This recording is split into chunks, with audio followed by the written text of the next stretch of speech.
So for a second attempt, we will call the meeting to order. And I want to welcome you to your POA Board's semi-monthly meeting. Your board continues to operate under its COVID-19 protocols and will do so for the foreseeable future so as to protect our meeting participants. You'll notice that board participants are distanced from each other and that attendance is limited. Today, one board member is attending remotely.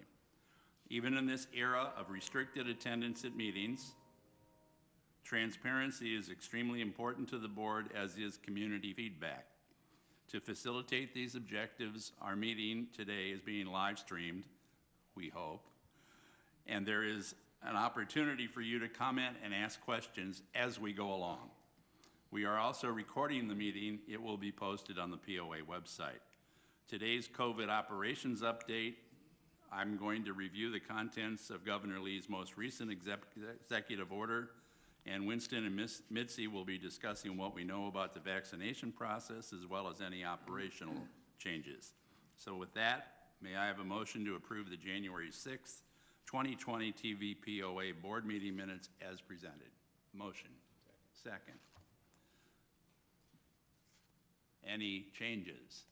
All in favor? 7-0 for the second time.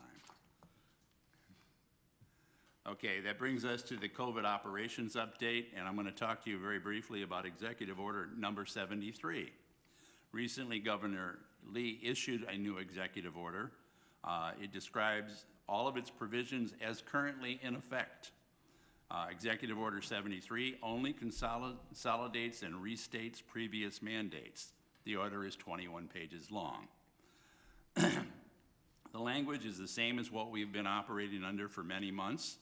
Distancing, mask recommendations, and grouping sizes remain in effect.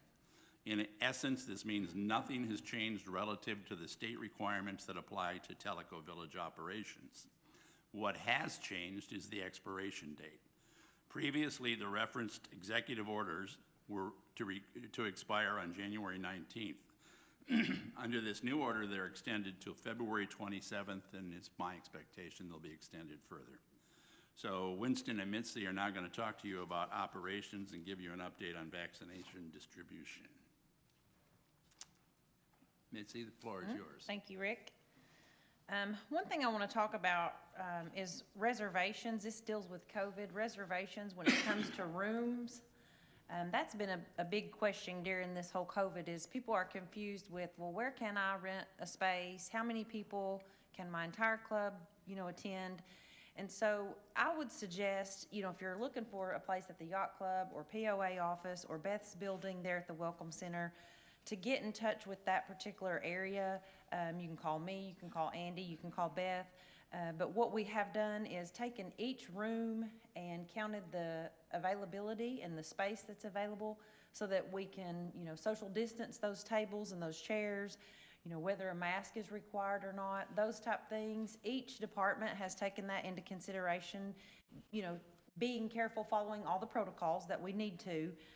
So, please give us a call before, don't hesitate, but before you just show up with your entire group and they have to turn maybe half of you away, make sure you've called in advance to get that information. Other than that, there have been no additional changes to, any food and beverage services that we have. Same for the admin offices.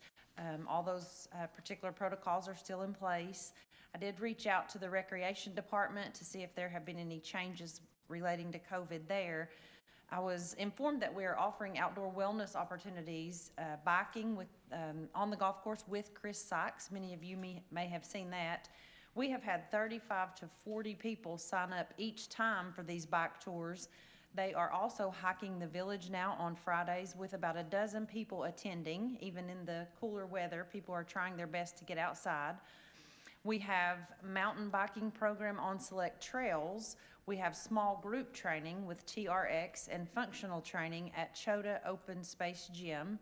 And we are also now offering fitness classes online through Zoom. So if you wanted to do those classes from the comfort of your own home, you can log in and watch the instructor via Zoom, which is a great way to get active. And then the final thing about COVID is a follow-up to what Winston had actually updated us on at our last board meeting. with respect to vaccinations, he has been in contact with the director of both Loudoun and Monroe County Health Department, which is the same lady, Ms. Harrell. They are now starting their second dose this week for all of those that have received the first dosage of the COVID vaccination. Those did come in for these second doses. The one message she wanted us to get across to our property owners is if you are not 75 and older at this point, please wait.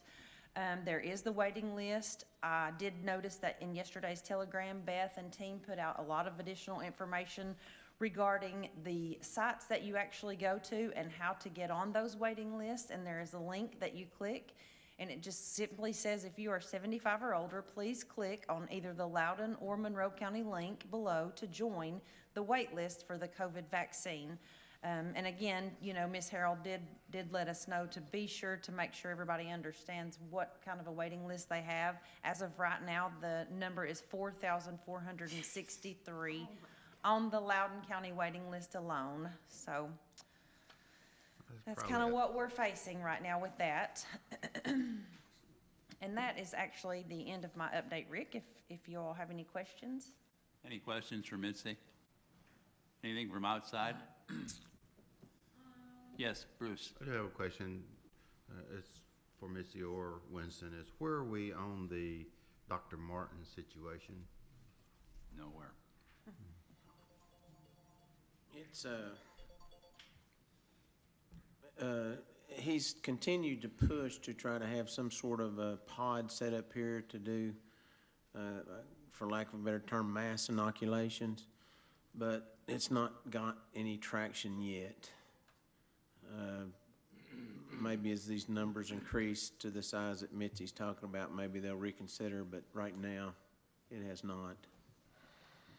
My suggestion is keep that alive, because you may, if we're going to follow our new president's desire to inoculate 100 million people in 100 days, they're going to need some big time help. In one of his communications to Mitzi and myself, he indicated that he has several retired, and you just don't sign up, you just don't call him and notify you. There's some sort of protocol, but there are several retired former medical people in the village that have volunteered to serve in some capacity. So he's ready at the wait, and maybe what you're referring to will change some minds. Yeah, because I've had several people call, and like Joe Bill and his foundation, as well as the Lions Club and the Kiwanis Club, all have said they're willing to pitch in to help in any way that they can. Yes. Fire department, as you know, have asked for and gotten volunteers within the department, especially from our EMTs, to do the shots if Yes. needed. So Yeah, the bigger problem is the supply. yeah. You know, and frankly, with the supply being so limited as it is right now, Loudoun and Monroe County aren't willing to give, you know, any control away. Well, if you think about the number 4,000 people on a waiting list, that's just basically half of the county or more.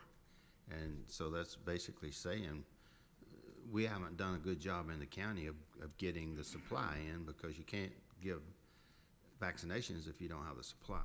And That's so for sure. people are just backing up. They're actually not a waiting list. It's just, I want a shot, is what they're saying. Yeah, got it. Okay. Anything else? Okay, with that, we'll move on to the next item, which is the Help Spot year-end report. And Mitzi, I guess you're up for that? Yeah, actually, our IT manager, Kevin Alphonse, working his way up. We're gonna kind of tag team this. I'm gonna talk to you about some of the data that we've collected since this was implemented, and then Kevin's gonna talk to then what happens once we receive these help tickets and we get the surveys and some of our results. We think this would be informative. Before I get too far into the report, I want to remind everybody that this help desk ticketing system, there is a link on our homepage. It is at the right-hand corner of the bottom, and the website, of course, is telcovillagepoa.org.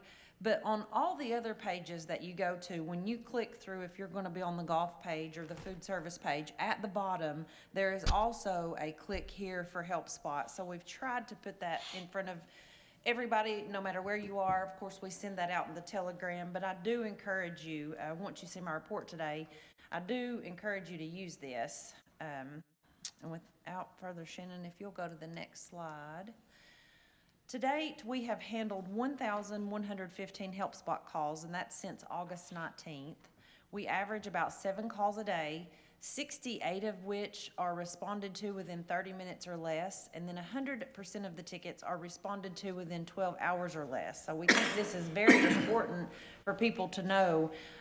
We had some phone lines that were giving us issues last week. They were up and down at the office, and that was an AT&T issue. Kevin may speak to that momentarily, but we had the help ticket system that we were still receiving these help tickets. We get them on our phones, we get them through our emails, so on our actual cell phones. So that was, one way that we could still help the property owners, even with the office lines being down. The top 3 requested categories since August are land, streets, and brush. Water and sewer was next, and then IT hardware. Those internal requests are when we as POA employees have requests for our IT department, if our computers are down or if our phone lines were down, things of that nature. So that's what those are. You'll see that they are very popular when it comes to these help desk tickets. We do refer to them a lot. And then, of course, the departmental requests, you see those below. Public Works, ACC, no surprise, is our #1 departments that get these ticket requests. If you'll go to the next page, this is very small, I apologize. Same thing, just gives you the categories. Wanted you to see that that's the different categories that we have, that's all of them. So, golf at the very bottom, that we've only received 2 tickets for golf. Up at the top, land, streets, and brush, that's 198. Just to give you a flavor of the different categories that we have, we have never had a property owner say, well, I didn't create a help desk ticket because I didn't know what category to choose. We have something for everybody. In addition, we have an other category. So if they just aren't sure who to ask for or who to send their question to, they can go to the other section, and we get those just the same way. So Shannon, if you'll click one more. This is actually a chart that we use internally. I just wanted you to see it. The importance of this is it shows the majority of the requests come in on Mondays and Fridays. So our lowest points are actually during the middle of the week. We think maybe before the weekend, maybe people are going out of town, they know they're going to get busy and they want to send in their request, or they've had an incident or something occur over the weekend, and so that's why they reach out to us first thing Monday morning. But there are so many reports that we can use this for. We see trends. For instance, what is our biggest help desk ticket concern or a complaint, or we've got an issue on XYZ road or this particular neighborhood, and this really helps us to go back to say, okay, we have a problem here that is not just a one-time short-term thing. We feel like this is an area that we really need to give a little more attention to. So this help desk ticket system not only has been a benefit for our property owners, but as employees, we really use it a lot to look at the trends and the history as far as, issues that we can resolve. And I think if you'll go to the next slide, this is where Kevin's going to talk to you about the survey and how that part of the system works. If you want to go to the next slide, please.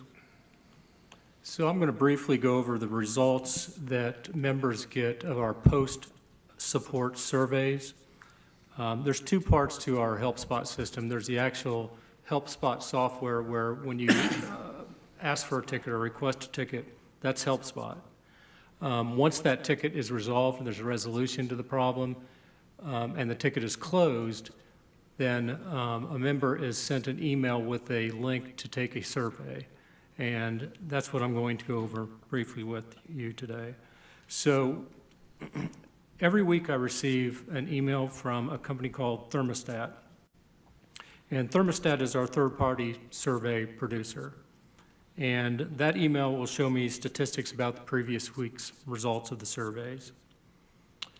Any negative feedback that we get from the survey, we try to handle immediately, typically the same day of receiving that negative feedback.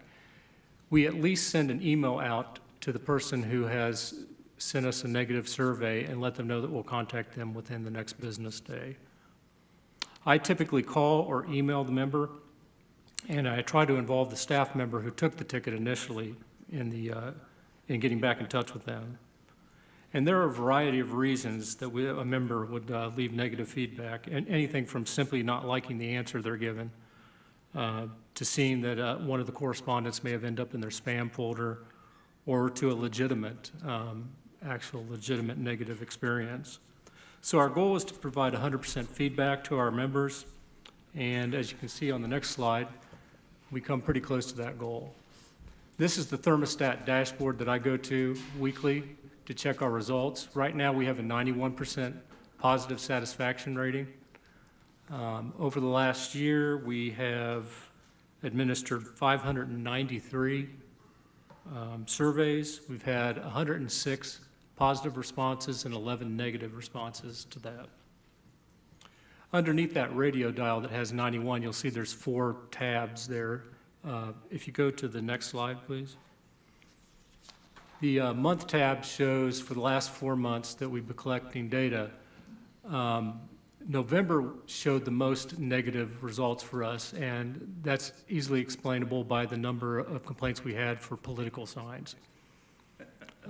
After the election in December, you can see that number, our negative number, dropped back down. So we had a ton of political banner and political sign negative responses.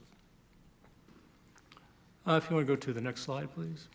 I found this interesting under devices. It's evenly split how people respond to the survey between desktop and mobile devices. It just kind of goes to show how much we are becoming dependent on our handheld devices, our phones especially. If you want to go to the next slide, please. In the upper left-hand corner, we've gone from the reports tab to the feedback tab. This is actually where we see the feedback that members leave. We consider anything from 1, 2, or 3 as negative feedback, 4 and 5 are positive feedback. From this page, we can see the ticket number, so we can go back and reference the actual ticket in HelpSpot before we contact the member, and we can see what feedback they've left us. And I've got handouts, if you'd like to get one after the meeting, of all the actual feedback we've received for the entire year, both positive and negative. And I suggest that all of you take one. Some good entertainment. It's entertaining reading, yes. Next slide. And that's all I have is my presentation, if you have any questions. Any questions? Okay. Thank you, Kevin. That brings us to Andy Fox and the year-end report for food service. Good afternoon, all. We'll roll right into the first slide there, Mitzi. Obviously, I'm not telling anybody anything new. It was an extremely challenging year. Over 110,000 restaurants have closed in the United States this year. Fortunately, AWE is still alive, and we're still able to support the village in a very positive and in a stable way at the moment. Couple of highlights for the year. We were able to keep 100 active employees on payroll. That has not been easy, both from a payroll standpoint and from an employee standpoint. Many of our employees are on shortened hours, making a lot less money than they have in the past, struggling. We've done everything that we can to be as adaptive as we can to offer them flexible schedules, to be able to go out and get a second job. Some of them have shortened hours and are able to still take on partial unemployment. So we've done everything that we possibly can to keep them in as good a position as they possibly can be. And we were able to keep our salaried management team on the payroll all year long. That was incredibly important once we started reopening our restaurants and getting our employees back into the house. I did report on this last quarter, but that was a huge piece for us. Another thing that I wanted to mention, as this is part of the Federal CARES Act, we did and do continue to pay our employees for their time missed if they're out for COVID-related issues. We've had very few positives as far as COVID. However, we have had a lot of contact tracing, basically that their family or their roommate or somebody in the household was positive, we immediately asked them to remove themselves from work, and we kept them out of work for 2 weeks, as well as got them tested. The reason why I bring this up, not because it cost AWE $10,000, because as most of you are aware with the FFEE, that is paid back in payroll tax credits. However, I will tell you that locally there are many restaurant groups that are not allowing their staff to leave and not paying their people for missing work. So that's kind of a scary thing out there. Just, I think everybody should know that. There's a lot of restaurants in Knoxville where the owners are saying, tough, you got to work. Even though the government will pay them back the payroll tax. They don't want to deal with it, they don't want to do the paperwork, and that's very dangerous for a lot. So we have tried to do everything right all the way through. As far as sales go, we worked as diligently as we can to increase or keep to-go business going. Part of that throughout the close down, we were able to best practice and work efficiently with our distributors as restaurants were closing. Sucks that we're taking advantage of others failing, but there were lots of products out there that were discounted, deeply discounted, that we were able to utilize. And you'll see that our food costs, even though the cost of everything has gone up from a yearly basis, we were able to manage our costs incredibly well through this whole pandemic, even with shortages and increasing prices. We were also able to keep our tradition at Thanksgiving. Every employee got a turkey to take home. I think that's pretty important. I started that about 5 years ago, and I will continue to do that if I possibly can. We've talked about this a little bit, and this is kind of moving back and forward a little bit, but trying to increase the whole golf food and beverage experience. At this point, all pro shops have Keurig coffee machines. That was requested by the pros.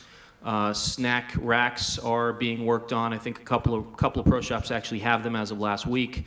Chris has menu boards that I purchased a couple of months ago. They're already on posts, and we're talking about a whole system of having 2 separate menus, one at the beginning of the 8th hole that folks can call in and have hot food ready for them when they get to the end of the 9th, and 2, having the quick down and dirty, hey, I didn't call, but I'm hungry, what can I get in 60 seconds sort of menu. So we're working hard on that. Part of that also is reopening that window at Tanasi. We're working on a plan for that.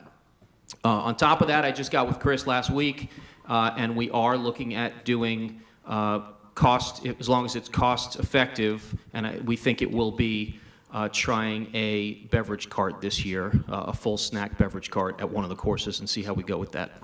So, also, just recently, it took me quite some time to do this. I don't know why it was so tough for Santec to figure this out, but we finally figured out some cardboard recycling programs at all restaurants. So we have new garbage pails for 2-day-a-week cardboard recycling, and this should allow us to reduce the dumpster pickups to 2 a week from 3 a week. So trying to do our part in that regards. So those are just a few of the highlights. We'll move on to financials for the Yacht Club.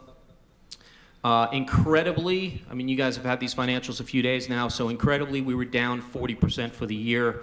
We were able to reduce the subsidy by $65,000 year over year.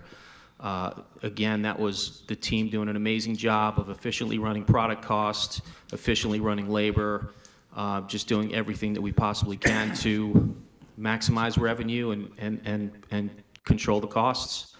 The majority is in catering sales.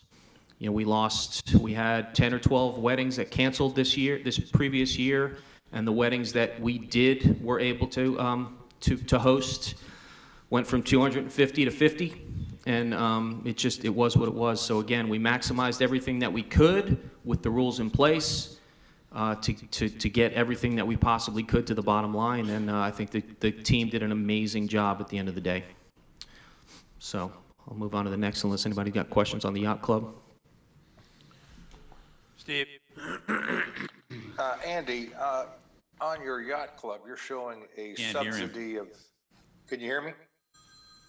He's calling in. You're a little low there, Steve.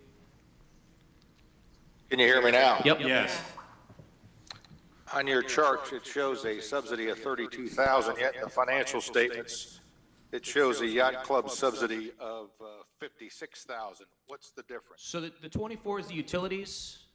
Depends on how you want to account for this, but it's on the P&L, but then I write you a check for it at the end of the month. So it's just, it's kind of an anomaly, and it depends on how you guys want to look at it. But the true loss, because the $2,000 a month in utility is paid back to the POA already, is not really in that 54, 56. It is, it isn't. I mean, again, that's an accounting thing that you guys can, I guess debate. Okay, I'll wait till Kevin makes his presentation. I'll ask him, because in the past that the subsidies shown in the financial statements was in fact the cash loss associated with the yacht club. So I'll wait for him to come on. Sure. So we'll move on to Tokwa. Tokwa, we didn't really have a year-over-year, obviously, to look at, but very similar numbers to Tanasi from a sales standpoint. Obviously, when we opened Tokwa before the pandemic, we had hoped to be in line with the Yacht Club and Tanasi and have at least 1.2, 1.3, 1.4 million a year. At 853, we're running pretty lean. So, we did our best. We did have some transition throughout the year. Obviously, as you know, we had to flip-flop GMs and chefs. Those transitions always cost money. In January, also, we were still transitioning, opening a brand new restaurant. So, not a great year for Tokwa, but we are certainly hopeful as we move forward that we have a good team in place and we will continue to move in the right direction. We'll move on to the next. Just a topic on Tokwa while I'm there. We had just for your FYI, we had a ton of folks ask us to be open for the college football playoff for the final game for Ohio State. Obviously, we have a huge Big Ten following around here. So we did some specials. We were open. 12 people showed up. Oh, no. Did they leave early? Because And that game was out of hand at halftime. 10 of the 12 left at halftime. So we literally had 2 people that stayed for the second half. We are open for Super Bowl. We've got a bunch of specials. We'll be open for the entirety of the game, and we'll see what shows up. So I know that lots of folks talk about how Tokwa needs to be open for sporting events. That was the biggest college football sporting event of the year, and we had 12 people show up. So we tried to market it internally and externally as best we could. Maybe we could have done a better job of marketing, but all the people that came into Tokwa that said, "Are you going to be open?" we said yes, and they still didn't come. So, yeah. Well, as long as you're talking about a negative, let me give you a plug. I talked to you earlier about this. My wife and I, Alice, celebrated our 43rd wedding anniversary. We had nowhere to go, nobody to celebrate it with, so we decided that we would call the Yacht Club. They provided us an outstanding salmon dinner with a marvelous dessert. When I picked it up, it was immediately on time. I got it home. It was very warm. There was place setting set with a romantic candle in the middle of the kitchen table because the dining room table had other stuff on it. And we had a wonderful evening thanks to you. So if anybody is missing an outstanding meal and you don't want to expose yourself, call the people at the Yacht Club. They will provide you an outstanding dinner. Appreciate that. And that's good for another year, right? For you. Until the next meal, you're measured, as you know, on year one. No, I mean for your anniversary. You're Oh, good yeah, for one yeah, more yeah, year. yeah, one more, yeah, that's it, yeah. All right, so we'll move on to Tanasi. Very similar numbers to Tokwa and the Yacht Club, down over 40% in sales. We're trying. We have the last few months of doing 20% off to go has helped us a little bit, but the lack of Christmas parties in December, which were zero instead of 30 or 40, it's just hurting all over the place. But the guys have done, from a product cost standpoint and a labor standpoint, the best we can do to really try and mitigate the losses as best we can. The one true shining star, which is fantastic, is the next P&L, which is Kahiti. The Kahitians really have just come out in droves this year. We're up 24% in sales, which is fantastic. They have continued to support, continued to come out, continue to spend, continue to come up with great ideas. So it's translated to 23% increase in revenue. We were, difference of 19 over 20, we were open through dinner through 7 p.m. every night for many months this year. So there were a lot of extended hours and a much more consistency of being open. So that has translated to more labor dollars. Fortunately, we were able to keep the percentage the same. And operating expense dollars were also high because we added new plates, we added some new glassware, we added a bunch of new pieces, which are just restaurant supplies, which are not capital, in order to sort of maintain, you know, a better experience over at Kahidi all in all. So fortunately, at the end of the day, we were able to lower the subsidy at Kahidi from last year, and that is a true bright spot in the whole food and beverage program, which is awesome. And I believe that is all I got. Questions for Andy? Okay. Great, thank you. Thank you, Andy. Thank you, Andy. So, Kevin Ellsworth, next victim.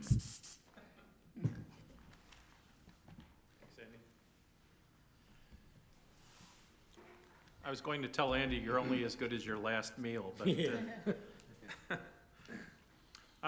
I'll try to keep this brief, you know, respect everyone's time, but still give you enough detail.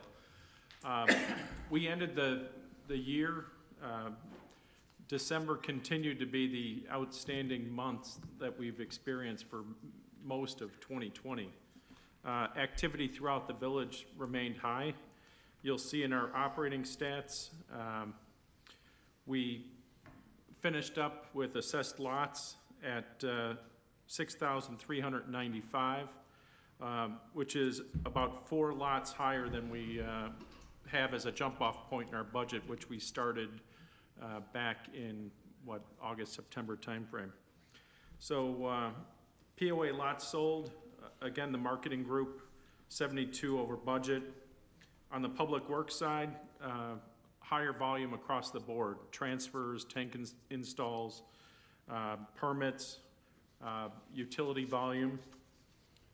And then a really bright spot throughout most of the year, golf. The rounds, we had more than a 40% variance over budget for the month, little over 4,200 rounds. And for the year to date, was kind of hoping for another 230 rounds of golf, so we could say we hit the 103,000, but we came pretty close, and I think that's an all-time record for Tellico Village with getting golf play. And that represents about a 36% year-over-year increase. So again, just phenomenal activity. Next slide, please, Shannon. So here at a high level, our revenue, we came in just over $24.5 million versus a budget of just under $22 million. So we were $2.6 million favorable to budget on the revenue side. And then expenses, we were a little bit unfavorable here, $262,000, and I'll kind of get into the reasons why. So from a net income, we finished the year just over $3 million versus a budget of $669. So we had many different factors that went into that, which I'll cover shortly. Next slide, please. So on the revenue side, everything's pretty much as I've been reporting throughout the year. I did want to mention the golf favorability, 440,000 favorable for the year. Golf merchandise, if you remember, we closed the pro shops for a few months early in the pandemic, and the folks have done a terrific job kind of managing that program. They had our external auditors selected the Toco Pro Shop in particular for their inventory audit at the end of the year. That went well. From a margin perspective, if you look at the golf merchandise cost of service, the first year we've netted about $114,000 to the bottom line. So I expect great things out of the team for 21, and you know, that's been very successful, and I think part of it's attributable to kind of the implementation of TrackMan and some of the other tools that the team have at their disposal. On the rec side, this is one area that I think across the nation, health clubs are struggling, but rec was down 291,000. 150 of that is from the 2 months that we suspended membership. Many other revenue areas are driven by higher volume, which are highlighted on the non-financial indicators. Andy talked about Kahidi Food Service having a very good year. And then in the other revenue, this is, I apologize for, I don't like other to be a material part of the P&L, but we did have some unusual things happen this year. The PPP loan that we applied for early in the year needed to be used for primarily salary and retention of staff. We did submit to the Small Business Administration forgiveness for that loan. We did receive and booked in December the forgiveness of that loan. So it gets recorded in our financials as grant revenue. And then the associated debt comes off of our balance sheet. So we've got the formal documentation and forgiveness from the SBA. Our auditors are aware of that material transaction hitting our financials in December. We will disclose that and have footnote disclosures in our audited financials. We're about to kick off the audit about the March timeframe. But very pleased, and I think we're one of the few people that actually applied and got forgiveness in the same year. If it dragged into 2 periods, that really lengthened the amount of disclosures we would have had to do. So very good news there. We had about an extra 30,000 come through for a CARES-related, COVID relief grant that Parker Owen had applied for and received. We had 112,000 for property transfer fees related to the POA lot sales. We had 59,000 in Kahidi contributions, and a 22,000 for higher interest income related to our strong cash balances at the throughout the year. So that's about $1.4 million of that $1,441,000. So some extraordinary items, but I'll take them when you get them because you tend to get hit with those on the other side as well. Next slide, please. This is just a high-level kind of graphic representation of how we did for the year. Obviously, that mid-year HA5 blip got pushed a month. And then I'll talk about some of the adjustments on the month of December. Obviously, the PPP is the biggest piece impacting the revenue side. Next slide, please. On the expense side, maintenance, we finished unfavorable, 463,000. And I know that looks alarming, but there's some extraordinary items coming through here. If you remember, during the start of the year, we postponed and delayed a lot of our maintenance, anticipating a horrific year due to COVID. As things started to look a little more positive for us financially, Jeff Gagley and his team kind of picked up the maintenance pace in the village. And I think with the exception of kind of the main wet well work, which they are finishing up early this year, they pretty much kept on schedule with budgeted maintenance throughout the village.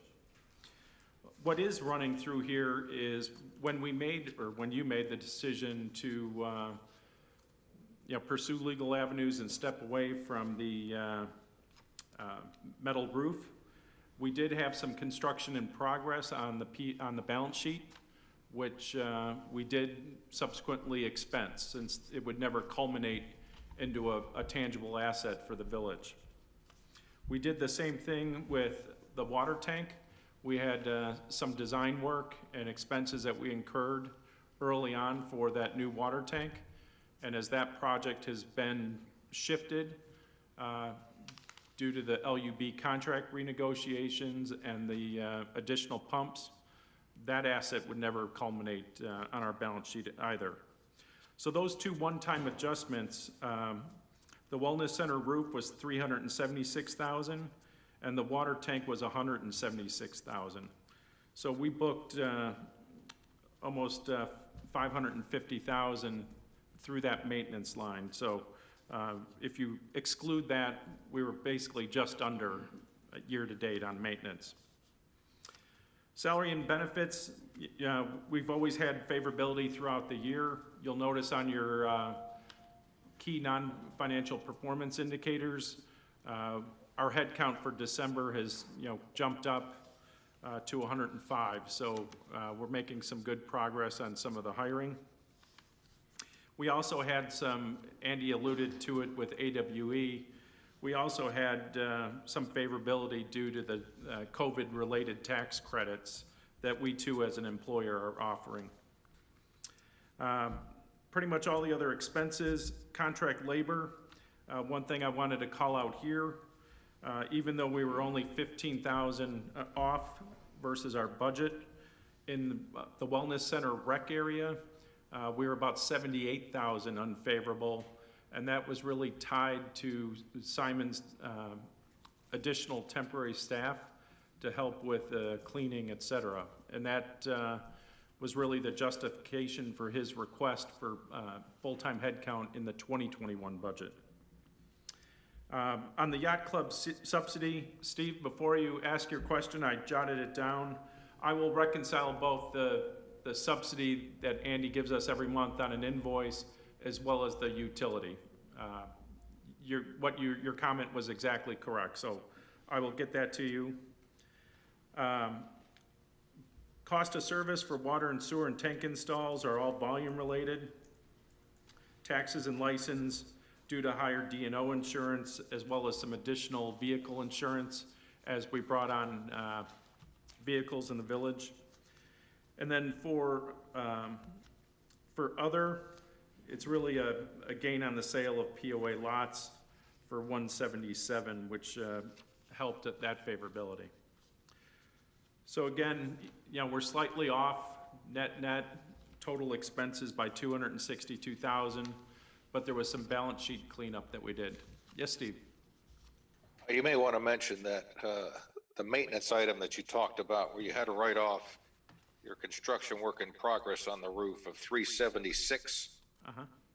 The accounting rules require you to write off the expense when you're not going to get any useful life out of it. But on the flip side, when we are successful in receiving some compensation back from our bonding company, et cetera, that'll come through as a gain, which would offset the write-off. Is that correct? Correct. Thank you. Any other questions on the expense side of things? All right, well, here's just an overall trend for the year. You'll see typically we would budget and have experienced small losses at the beginning of the year. We stayed above water there, and then in the back half of the year, I feel like a little bit of a broken record. We've had very consistent outstanding performance from August through the end of the year. Next slide, please. I know this chart's a little small when you get out 12 months, but I like to look at a trend. As they say, a trend is your friend. And we've been very consistent across the board throughout all of our revenue lines. We've been very consistent on the expense side. You'll see in the far right, in that December column, under maintenance, you'll see that one-time adjustments coming through. And you'll see also in other revenue, the $1.2 million of PPP coming through the line as well.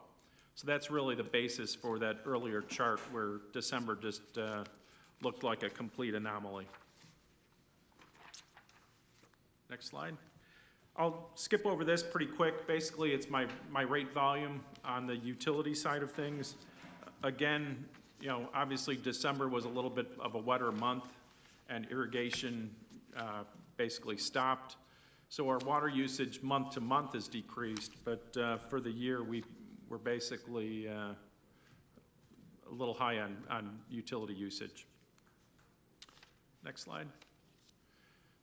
Here's the golf round summary.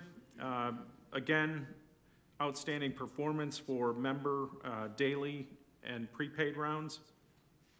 Across all courses, we are favorable, around 7,000, 8,000, and 5,000. So very consistent across all the courses, and an outstanding, outstanding year. Next slide, please. On the guest rounds, we were favorable here again. We were at 14,200 rounds, so 3,700 rounds favorable to budget. And again, at the bottom, total rounds, 102,770, so very good news. Finally, cart rounds, they were up. A lot of that was driven by the early COVID protocols where we were doing single carts. But again, a strong increase and almost a 25% year-over-year increase. Any other questions on the financials for the year? I have one. I noticed you didn't have the rec membership report in here this month, but are we still bleeding rec memberships? The rec department, they normally send me the December activity. They said typically they'll report it in January as well. Talking to them, I think we're okay from a budgeting standpoint. We budgeted to be a lot lower than where we were. I don't expect that to be any worse than what we have budgeted. It still dropped, with some of the renewals. But I think we'll be okay from a budgeting. Can we cover a question from the audience while you're there? Because I think that discussion will tie into what Bruce knows, what a bunch of us here know, but it's from resident John Conway makes 3 different points. One, and I'll just read them all and then we can discuss them. But the first one is $1 million water tower was removed from the budget and is now being funded through increased water rates for residents. It's the statement. Second one, also a $1.2 million PPP loan on the books has been turned successfully into a grant. Now comes the question.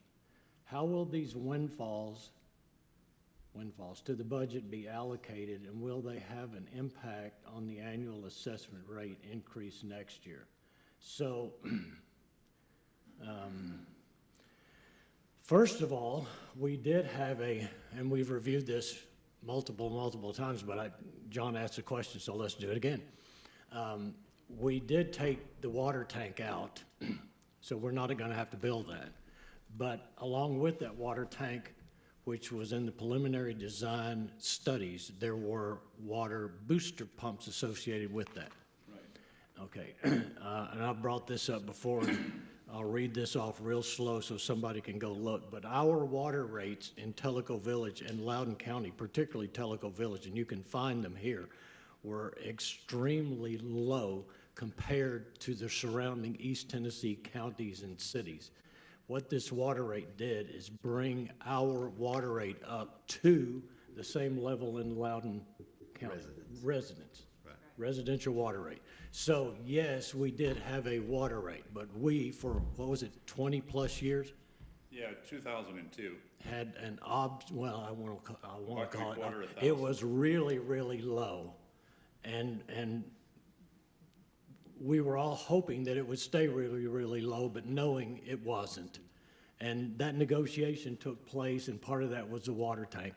But there's still those booster pumps there. In the negotiation, the booster pumps were put on our side of the line, which gives us the opportunity to measure the water rates. And Bruce, if you want to talk about Well, we would have done booster pumps anyway. Right, anyway, but we kept them, and that's what I wanted to point out. Yep. So Bruce, if you want to talk about the water, because you helped negotiate that along with others.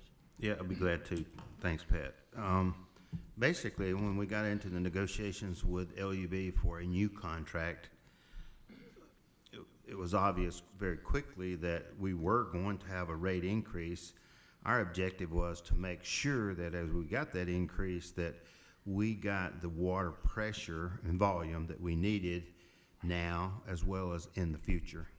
And in doing that, basically, we negotiated with them to, in lieu of us building a tank on our side, for them to build a tank. And so that went into the rate increase.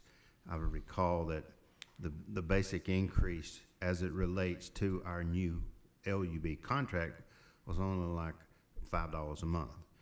Now, what you have to understand is that LUB is a wholesaler of water to us. They give us the water, which means basically on our side of the fence, we're responsible for the whole infrastructure here to make sure that that volume and pressure gets to the people. And over time, we've had to make investments, and we'll have to continue.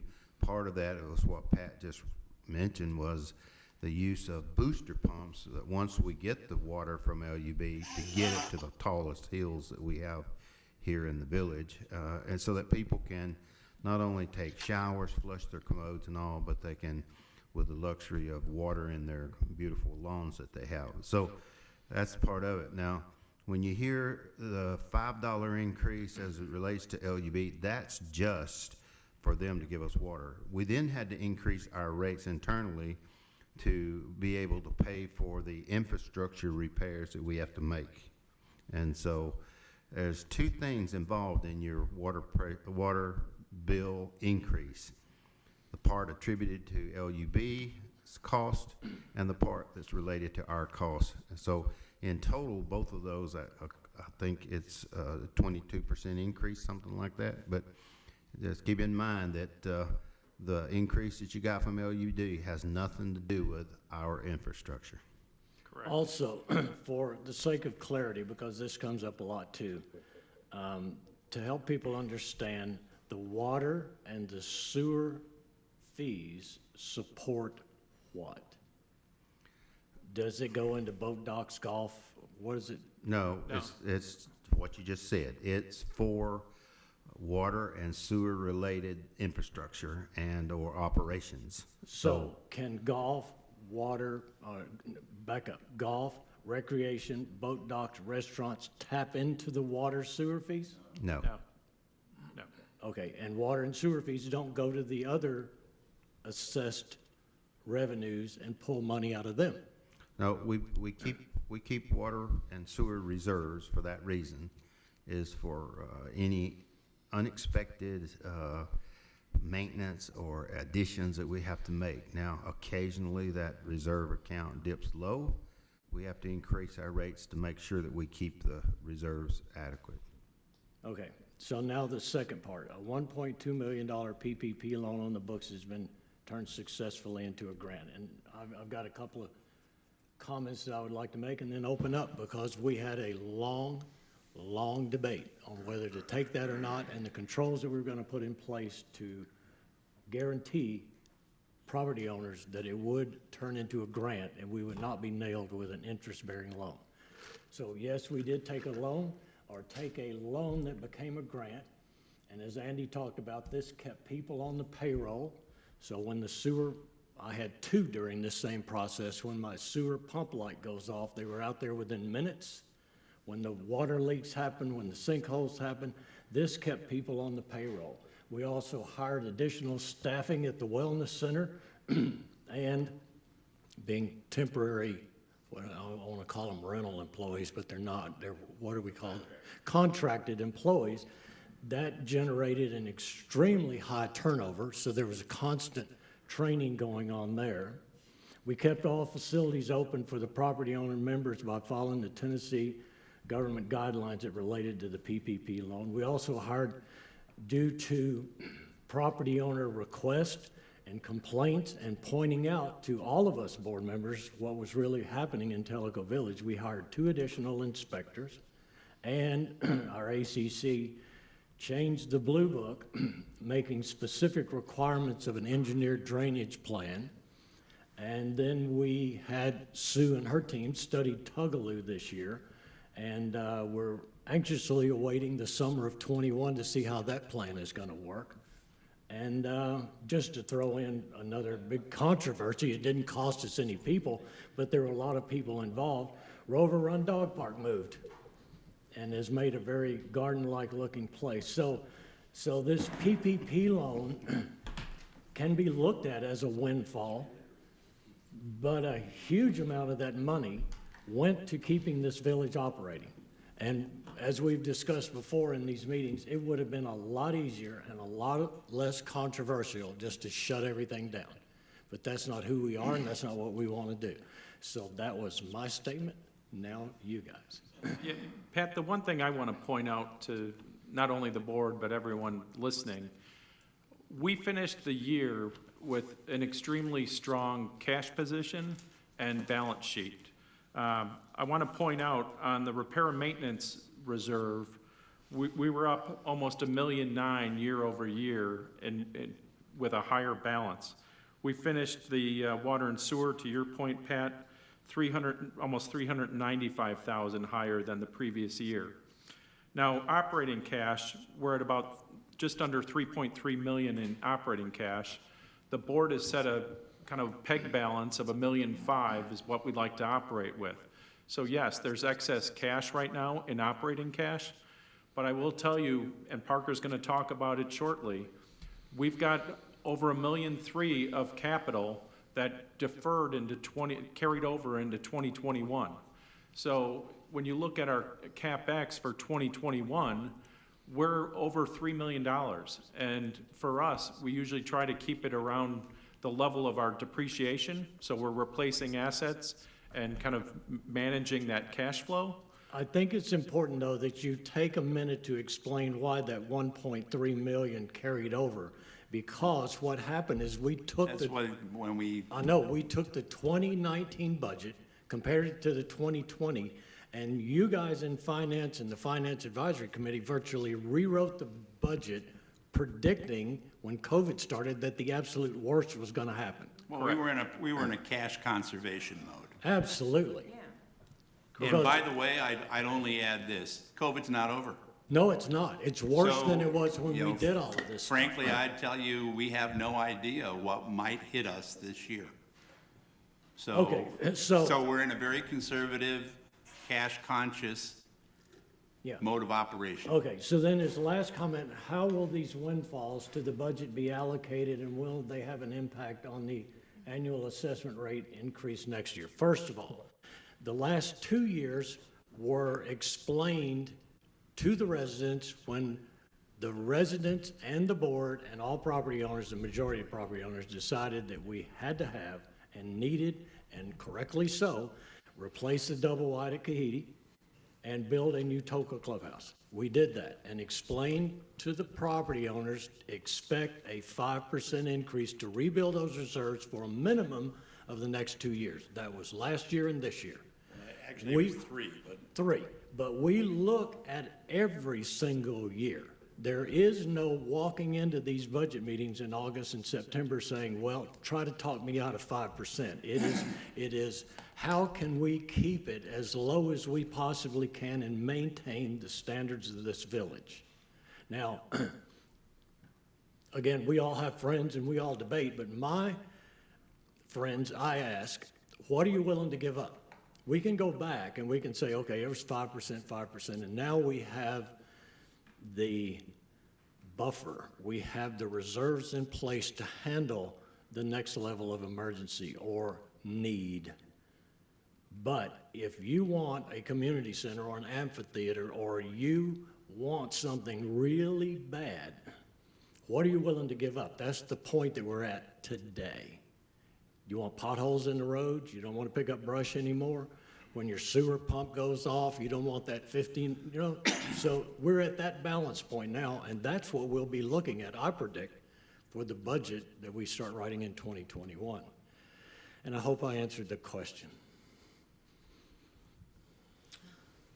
Steve also has Yes, a question for Bruce. you that he's been waiting on. Go ahead, Steve. Steve? I got a couple items. Let's address the questions from one of the property owners. I break it down a little bit differently, Pat. The 1.2 million we got in the PPP loan, that's now a grant.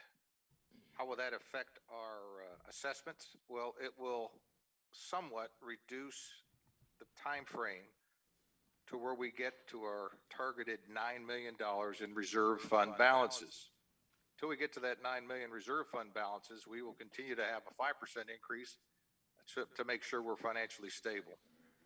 When we talk about the water tank, we don't have to spend $1 million on a water tank. That doesn't affect your POA assessment. That enters into the cost of water and sewer. So as the reserve fund balance increases in water and sewer, that deferral of $1 million for a water tank will eventually have some impact on the cost of your water and sewer. Yeah, one other thing, and again, my dear friend and very loved property owner that used to sit right over there, Cap Purvis, has made a statement, and I want to address it for those people reading. Cap says, bless your heart, Cap, with $7.8 million in cash, I respectfully request the POA board consider holding the assessment increase to 4% this year. Cap, you and I know, and everybody on this board and everybody that's ever served on this board knows that's not how it's done. We take all of the cost, all of the revenues, all of the planned expenses, all the additions, all the cuts, and start sometime in August, September, and October, and look at them line by line in minute detail. And once we determine what it's going to take to operate this village, that's where that assessment comes from. It is not a number that is grabbed out of the blue sky and said that's what it's going to be. There is no way, Cap, to say or propose or request or vote on in January of 2021 a 4% increase for this year, next year. Not going to happen. Can't happen. Bruce? Yeah. I guess I want to throw out a thought, and that is, in the life of this village, we've only had ever once, to my knowledge, one special assessment, right? And the reason why we've only had that is because we have exercised, these boards have exercised their fiduciary responsibility in making sure that we have sufficient cash and that we have sufficient reserves. And if you do that, then you won't have a need for a special assessment if you manage properly. We've been able to do that over the years, and we will continue doing that. We don't want to have a special, I'm not going to say that we never will, but we don't want to. I've got friends that own condos in Florida and whatnot, and they are tickled pink with the fees that they pay, but ever so often they get slammed with like a $15,000 special assessment because they got to redo their building. Now, I hope that we never get to that point. I hope that the boards in the future will continue on with their responsibility and making sure that they manage the reserves, manage the cash, so that as we go through and we keep this village in a pristine condition that it is, and that the infrastructure is adequate or more than adequate, it will carry us through build out, that we'll have sufficient monies to be able to do those things and not have to go out and say, hey, so folks, we're sorry, but we're in such dire straits that we have to have X number of $1,000s per person as a special assessment. So keep that in mind, that as you go and you pay into these, through the assessments into reserves, you're helping us as villagers to avoid anything like that ever happening to us. Steve has more questions. Well, assuming we are complete with the discussion on the question from our property owner? Well, Cap's got a couple more here that. Well, I addressed what Cap said there, but for John Conway, and this is why I wanted to take the time what John said, because I kind of had a suspicion. And John gives an answer. Thanks for the response. Newer residents like ourselves are not always privy to how things have developed over time, so forgive us as we try to get up to speed. No forgiveness required, John, please. We always ask for people to participate, and right now, with almost 9,000 residents here, over 4,500 property owners that live here, we have 28 people logged in. So thank you, John Conway, for logging in and answering your question. Okay, Kevin, can you hear me? Yes, sir. Two questions on, with respect to awe, the $2,000 a month rent we're supposed to receive for Twilco. Have we received that? I can't hear me either. He's talking about AWE, and I think he's talking about the utilities. Yep. No. Can you hear me? Yes. Not a lot. The $2,000 rent payment Rent. for Tokwa, have we received it? Have you received the $2,000 rent payment? I believe the answer to that is yes, Steve. AWE is current on everything. Andy has been terrific about paying every month. We're completely settled up on prior year subsidy split, and he is in good standing with AR. Thank you, I'm done. Thank you, Kevin. Thanks. Parker?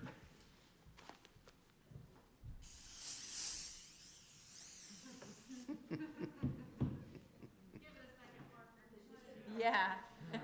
So you don't end up Why with. didn't you just spray Parker down too? Oh.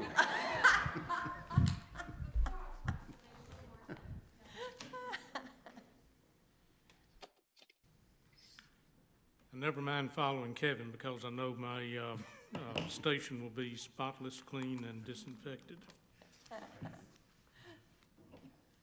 Okay, we've talked a lot already through Kevin's presentation and the questions that came up regarding capital and kind of the way 2020 shaped up, and some of that then carries over into 21.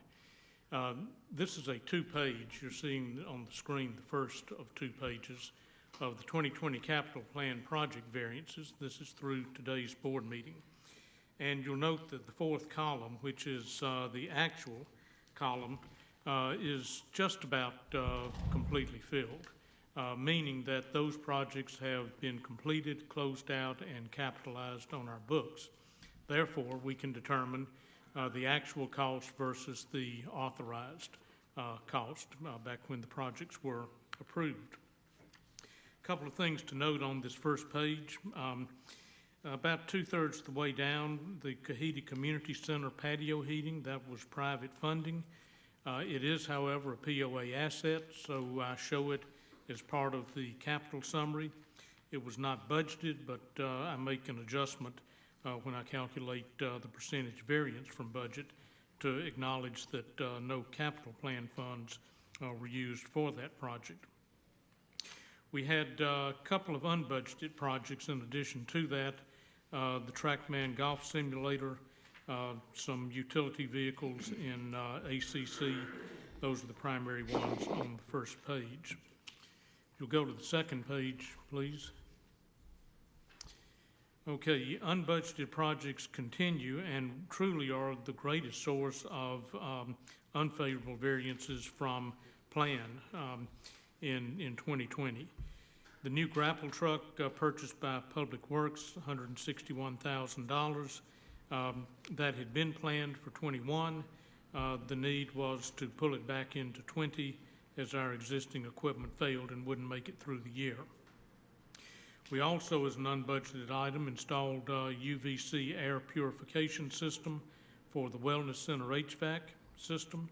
Some $12,000 came in, right about $14,000. The expectation is that we will extend that through other buildings within the POA during 21. We had unbudgeted items for Tokwa Pro Shop range pad, replacement of exhaust and makeup fans at Kahidi Grill, and lighting for the Tokwa Clubhouse parking lot. So all in, we overran the budget for projects actually authorized by about $300,000. Actual versus authorized, we had favorability of about $42,000, so a net unfavorable variance of $266,000. If you pull out the Kahidi Community Center private funding piece, then that pulls that unfavorable variance down to about $207,000. So we finished the year having approved 53% of the capital plan. We came out 17% over budget for those approved projects.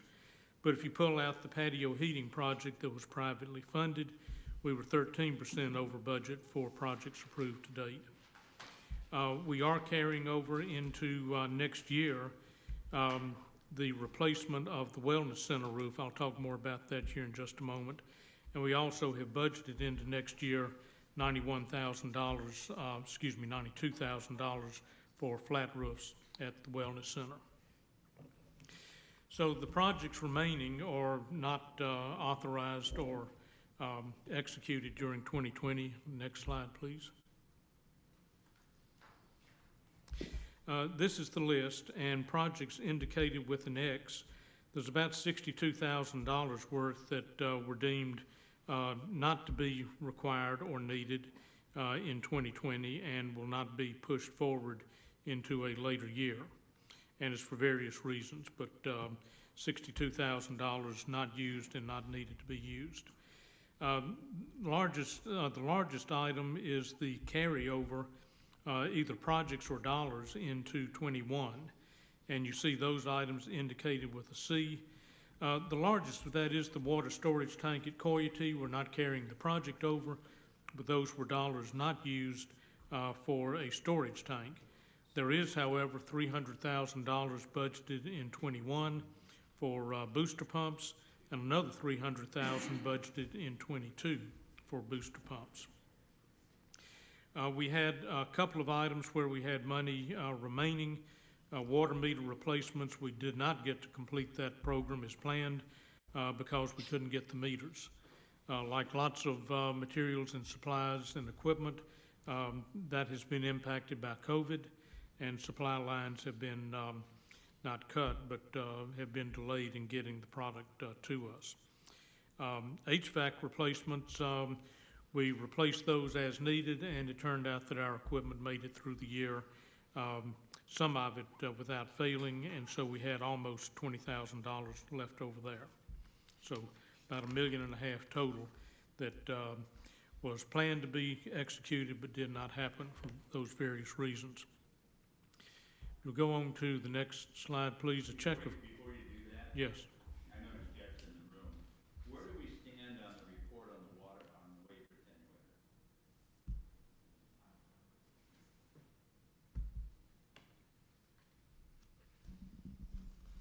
We have our report in from Jacobs. We've had a meeting with PSAC, the leadership, to review it, send it out to them. Got a lot of questions on it. So it's back out for questions to Jacobs, but the initial report, and Mr. Johnson can correct me, is we look like we're going to be replacing all the steel on the wave attenuator. The structure appears to be fine. The wave attenuator, as we knew, steel was the issue. But we're waiting on the clarification on some of the questions, and then we'll be pushing forward. Okay, I have one more question for you. You've got the. I can't hear Rick. Units in. Rick, turn your mic on. I'm sorry. You have the UV units in the Wellness Center, and how are they functioning? They're working good. We have our first report where we tested the air before the units were put in.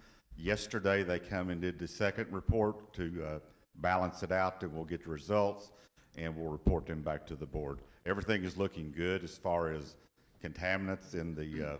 So there's an improvement?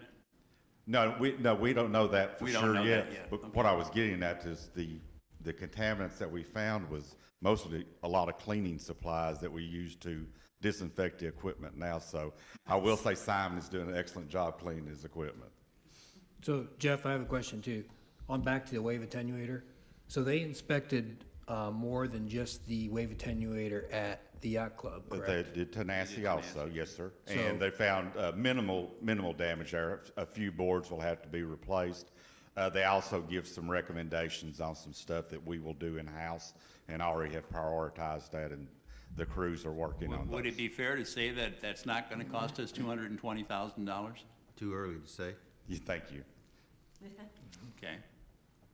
I could speak for the PSAC. PSAC is very involved in this, as you can imagine.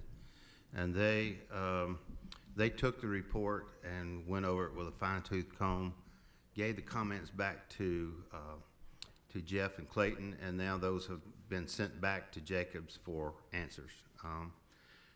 Generally speaking, while most of the attention was focused on the wave attenuator, they did the whole breakwater thing to include the wave attenuator and the dock, but they didn't do the finger dock because and they rated basically everything over there in fair condition.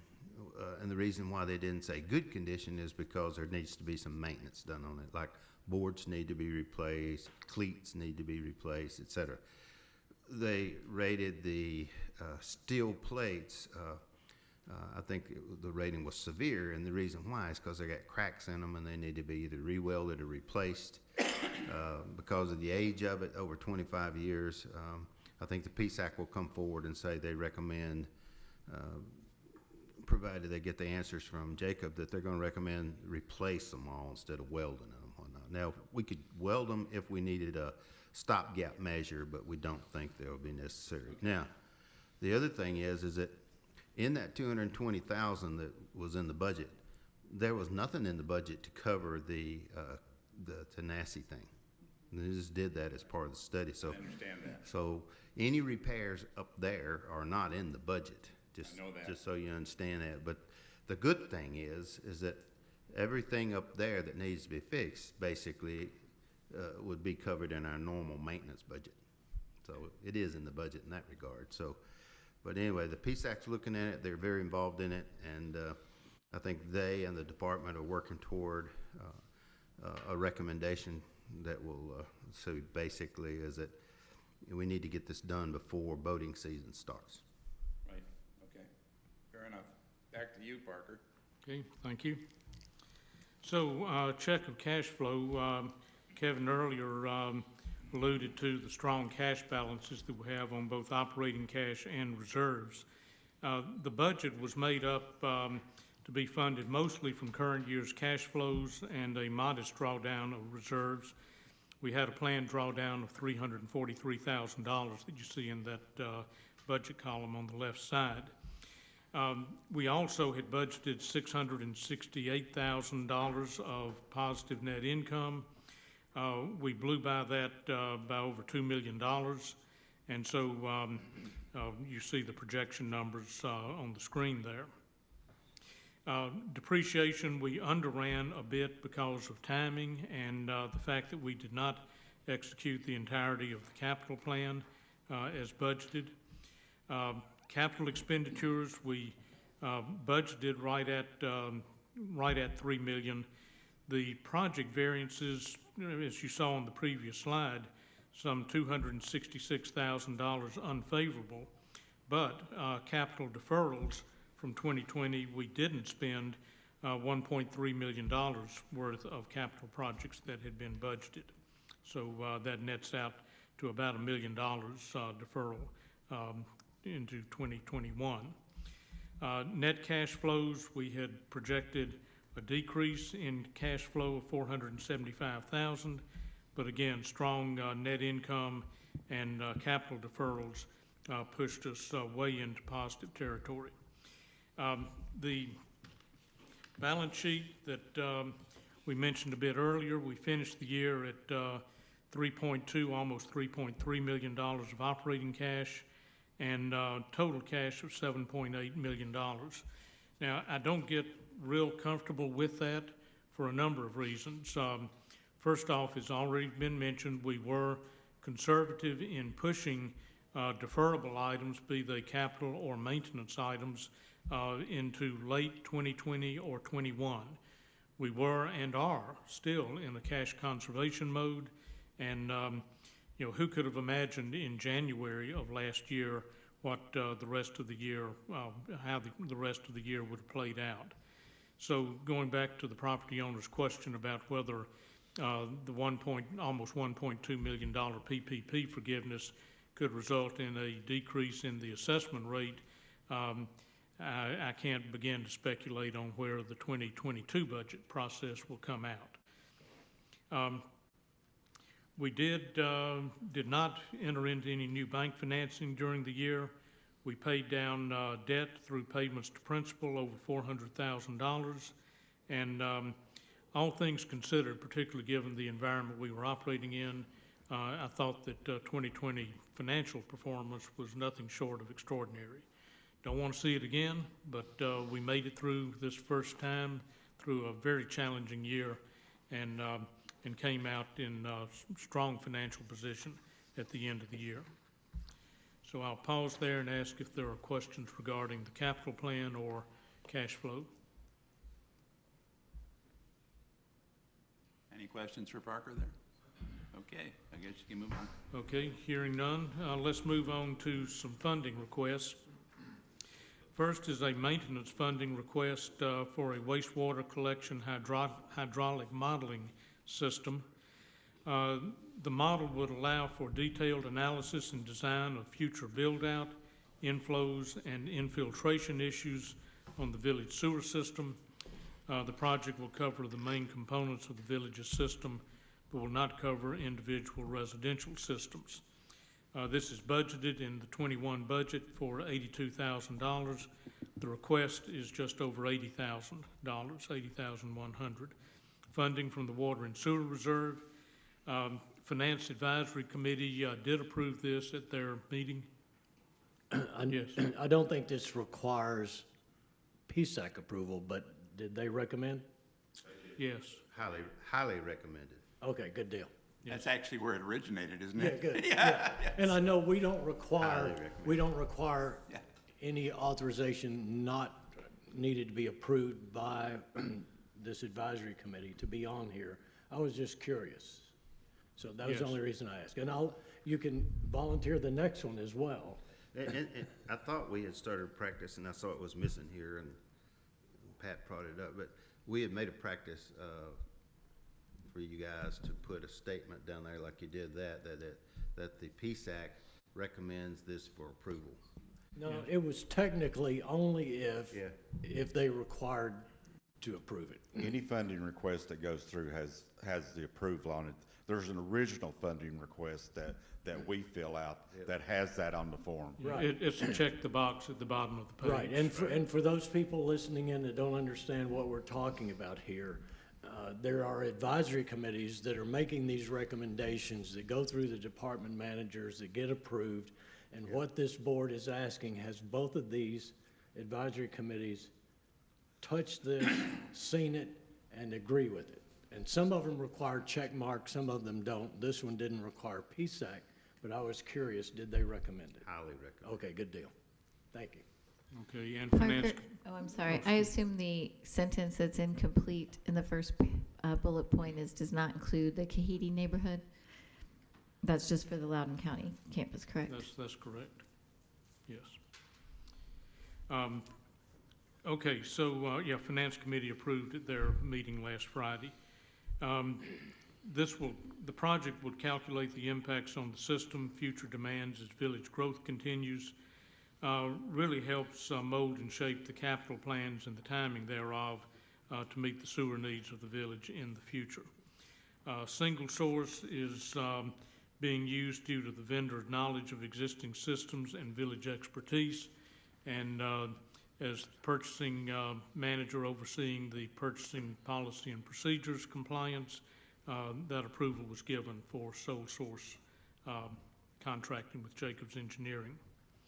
So the request to the board is to approve a maintenance spend of $80,100 for this project with funding from the Water and Sewer Reserve Fund. Okay, I need a motion to approve the expenditure of $80,100 from the Water and Sewer Reserve Fund for the wastewater collection hydraulic modeling project. Motion made, Motion, second.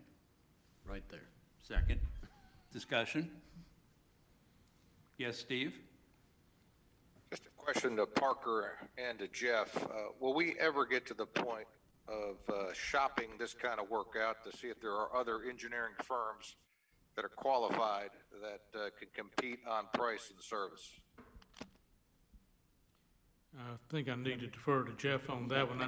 I know never is a long time, but I know we have used Jacobs traditionally for projects like this because of not only their knowledge of our systems, but their own computer systems that help in modeling our networks. But Jeff, you might speak to that. To answer that question, is we can look for other engineers later on if we need to, if we feel like it. But as Parker said, Jacobs has the knowledge of our system, and that's worth a lot as we go forward for them to know where we come from without having to retrain or train a new engineering firm to get up to speed with us. But we could look. So just to pile onto that question, yeah, they understand our village and stuff, but how do we keep a finger on whether the charges are competitive? On Tennessee state law, you can't compete engineering services. You can't ask them to bid on a price. It's only on technical capabilities that you can compete. But on these two projects, I will rest you assured that Mr. Hawkey has looked over them, Right. and he's assures those are fair prices for these projects. The other thing is we currently have a search going for a, purchasing manager, and part of that person's responsibility would be to identify alternative sources and to vet them. So I would answer your question, Steve, is yes, in the future, we may have others, but we have to go and identify them. You have to have, Yeah, they have to compete on technical capabilities. What they have to Exactly, do. I understand that. The one thing to keep in mind, though, is that the reason why we do these things with Jacobs, or whoever in this case, is because we don't want to have to go out and hire a staff to do this. It's cheaper for us in the long run to do this contractually. I understand that, Bruce. It's just, you could package these requests that we see throughout the years and take it out to bid.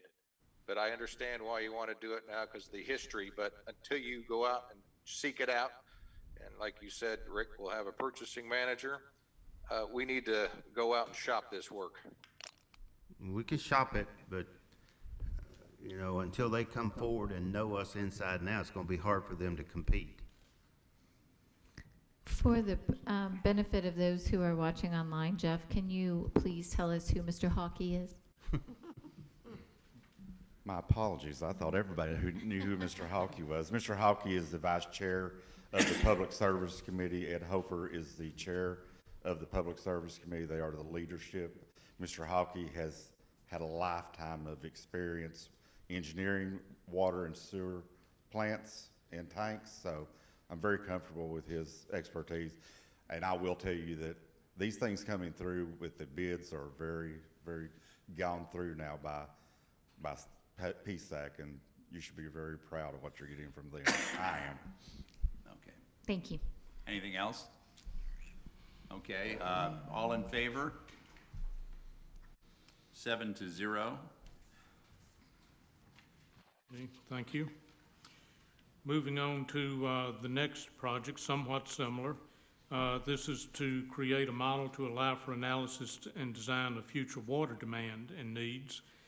Benefits include data to assist with future supplier negotiations, capital investments, booster pump station design, and so forth.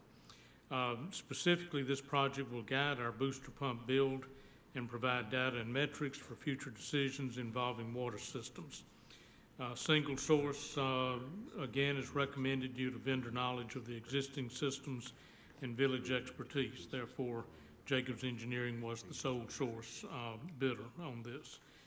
Budget amount is $86,000. The request is for that same amount with funding from the Water and Sewer Reserve Fund. So the request of the Board of Directors is to approve a capital spend and funding from the Water and Sewer Reserve. And the reason this one is being presented as a capital request is because we have budgeted in '21 $300,000 worth of booster pumps. And so this engineering work would then be capitalized as part of a booster pump program. It's not included in the $300,000, separate from that, but it would be capitalized upon completion of the booster pump project in '21. Okay. Need a motion to approve the capital expenditure of $86,000 from the Water and Sewer Reserve Fund for the hydraulic water modeling and master plan project. Pat? Bruce? Discussion. Again, and you've already answered this, but this was recommended. Highly recommended. Okay, just want to make sure. It originated in that committee. I will add to that, though, that as it was going through the Peace Act, I, as a board member, asked the question, is this a one-time study? And it goes all the way back to the sewer one that you approved just previous. And the answer to that is no, this is not a one-time. We're working with Jacobs to make sure that they educate our staff members as to how to use this software once this model is built so that we can play what-if games. What if we had a drought that's beyond belief? What can we do to stabilize the water throughout the village? Or supposing we add a whole new section of housing that turns up to be like 150 homes in one place, playing hypotheticals. You know, what would we have to do as far as shutting what valves and maybe adding another booster pump or something? So this is software that's going to take us all the way through build out. Now, we had this done by an engineer before he staffed, but he did it on a quick basis so that we could get through the sewer problem that we had with pumps failing, and we did it on the water because of the irrigation problems we had last year. But that was a quick thing that got us through and told us what to do. But then we determined, the Peace Act recommended we have these 2 studies and models built so that we would always have those available so that we could play what-if games, and that's the reason they want to do these so bad.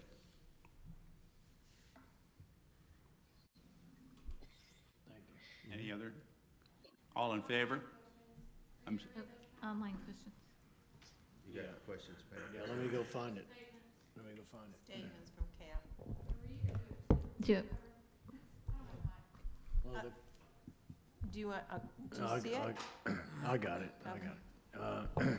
Two comments from Cap. What is different in the 86,000 requests for supply and demand study from the same study we had 2 years ago? You just answered that. I think you just answered that, Yeah, it was a down and dirty quick study because we had major issues, and I think Cap's neighborhood, even though I take the brunt of the criticism in my neighborhood, we had some, I call them severe, but Mr. Gagley didn't call them severe, so he sent a guy out to prove it to me. And we put in some recycle areas, we put in some utilization of a booster pump here and there, and some redirection of flows, and actually buying water from a different source, changing the percentage that we got. So Cap, that was taken care of on a down and dirty study, as Bruce says, temporary. And if this is only to engineer the pumping stations, I can understand. Well, that's what the water and sewer is for. It's not for, as you identified in the beginning, not to the household. It's to the macro pumping system, not the individual pumping system. Okay. Any other comment, questions, discussion? All in favor? 7-0. You're on a roll, Parker. Okay, thank you. Let's keep going. Okay, water meter change-out program. This is an annual program that involves replacement of roughly 10% of the installed base of our water meters. As I mentioned, in 2020, we fell behind our plan because we couldn't obtain enough meters to complete that project. So there may actually end up being a subsequent request, it's not part of this one today, for some supplemental funding, basically to finish the 2020 plan. But the new plan, the new budget includes $122,018 for water meter replacements. It is roughly 10% of the installed base, and the full year's program is 450 meters. We have about 4,500 homes in the village, therefore about 10% of that installed base. The request amount is for $115,000 and change. The materials are supplied from HD Supply Company. They are sole sourced and were approved as such because they are the only meter that is compatible with the rest of our system. They are radio read meters, and once you start down that path, it's very difficult, if not impossible to change water meter supplier. Also, Teleco Dirtworks has the contract for labor for installation. We supplement that some with TVPOA forces, but Teleco Dirtworks has a multi-year contract for the installation. So you see the two components of that bid, roughly $15,000 for TDW and $100,000 for HD Supply. Funding would be from the Water and Sewer Reserve Fund. Finance Committee did approve this at their meeting last Friday. I presume PSAC approved it as well. And also recommended the sole source funding, which I approved the department to go ahead with sole source given the circumstances surrounding this. So the request of the board is to approve as a capital spend $115,080 and funding from the Water and Sewer Reserve.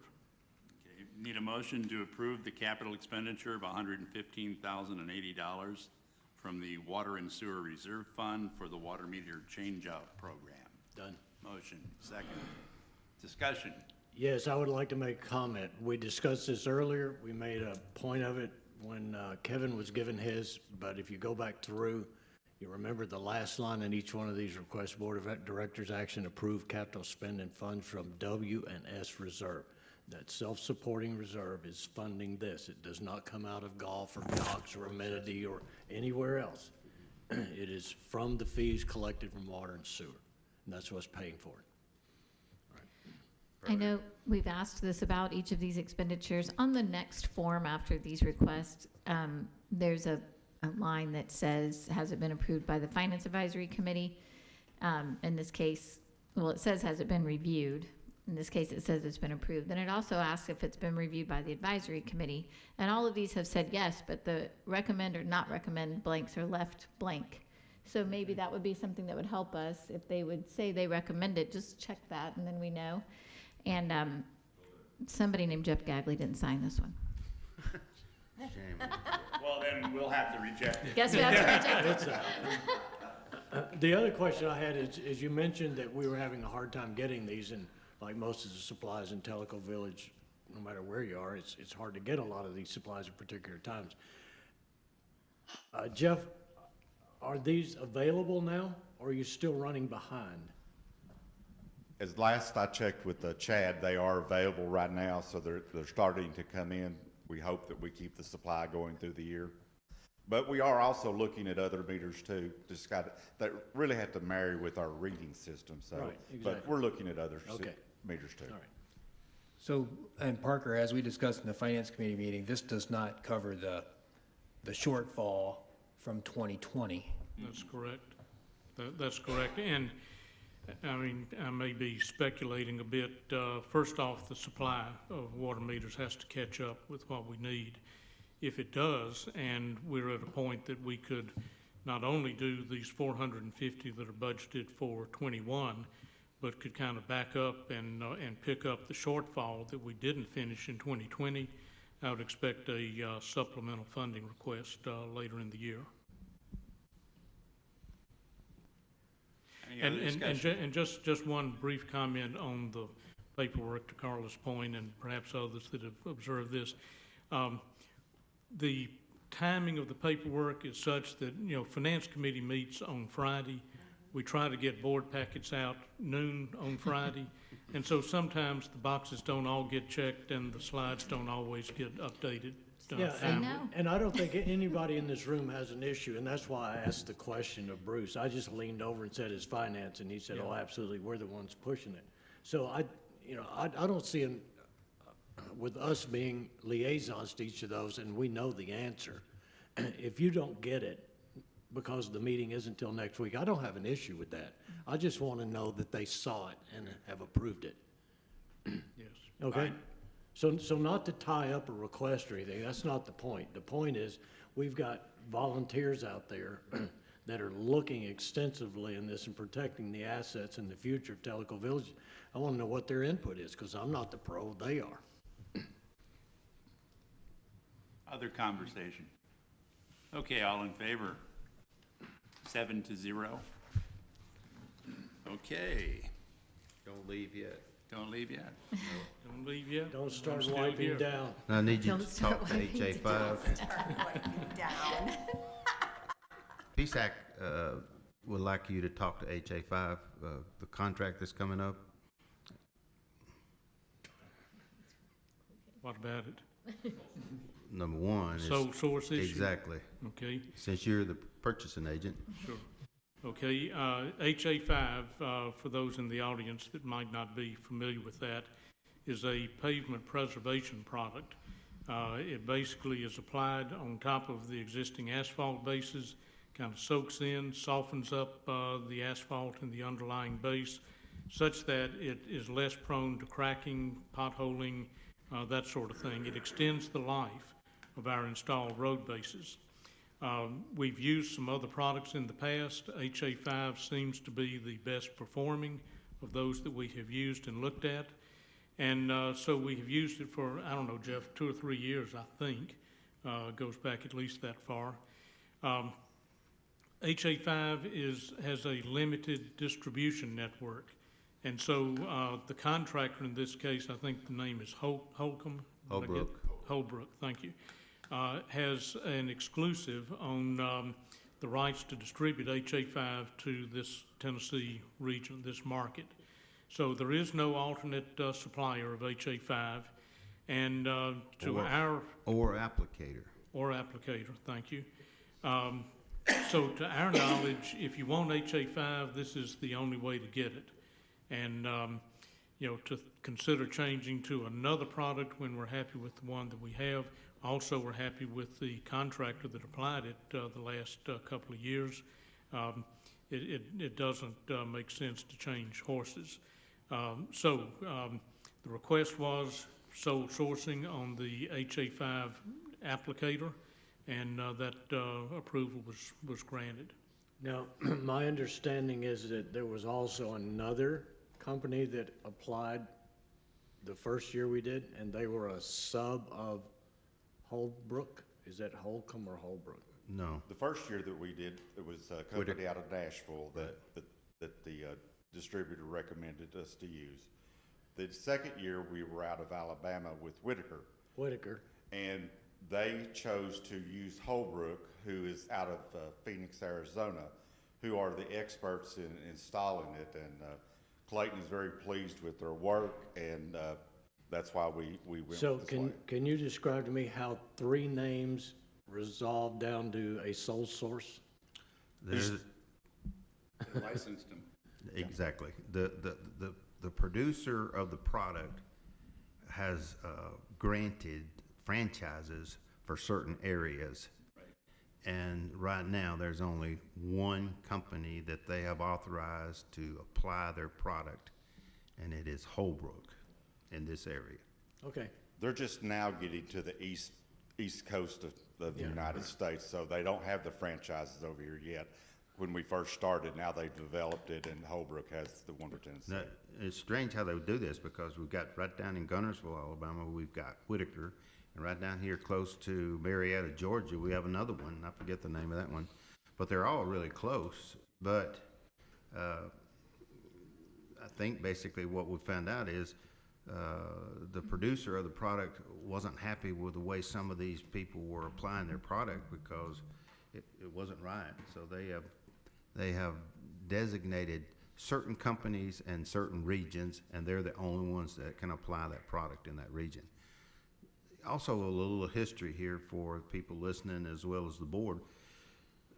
4 years or so ago, the Peace Act under Ken Holland and Charles Queener, we went out and really looked for a host of products that we could put down on there, because products that we were using wasn't Ecologically. exactly, and so we went over to Nashville, Tennessee, and looked at that operation over there, and I forget the guy's name right now, but it eludes me. But basically, what they said, they would partner with us and give us free advice, because what they do is they take products and they put them down, and they drive trucks over them and so on and so.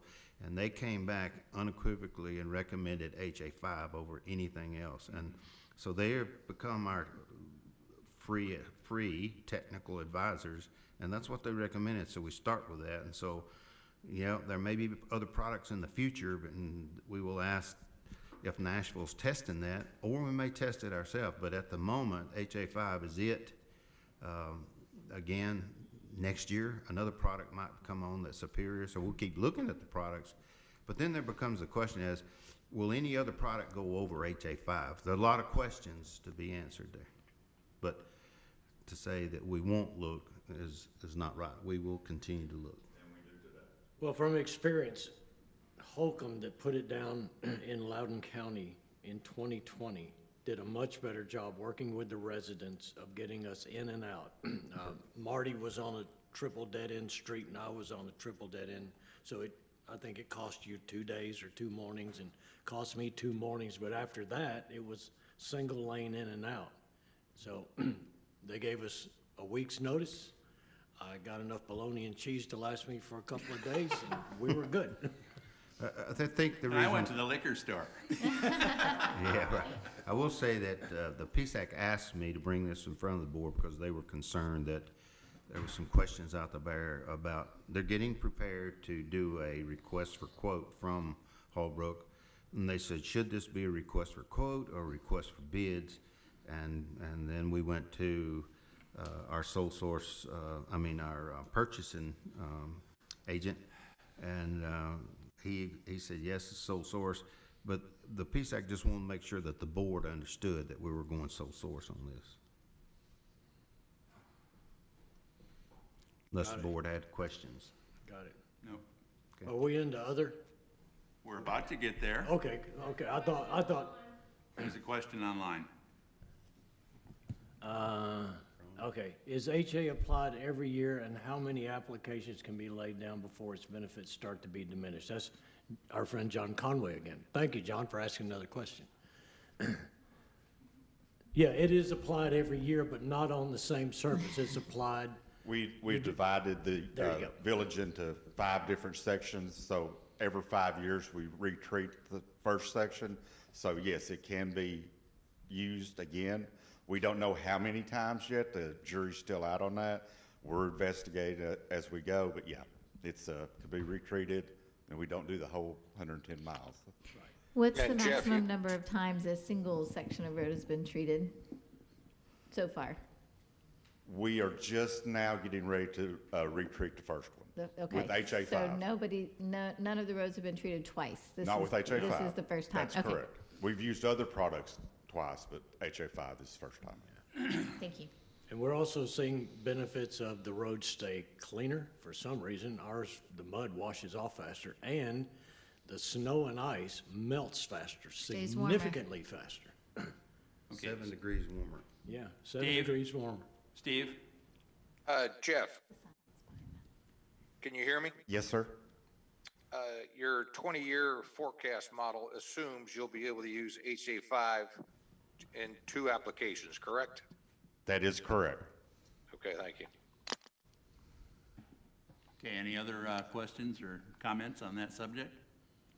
Which brings me to other. And Carla, you've got the first one. Was this a Yeah, race? we may, You just did that to me on Okay. purpose. absolutely.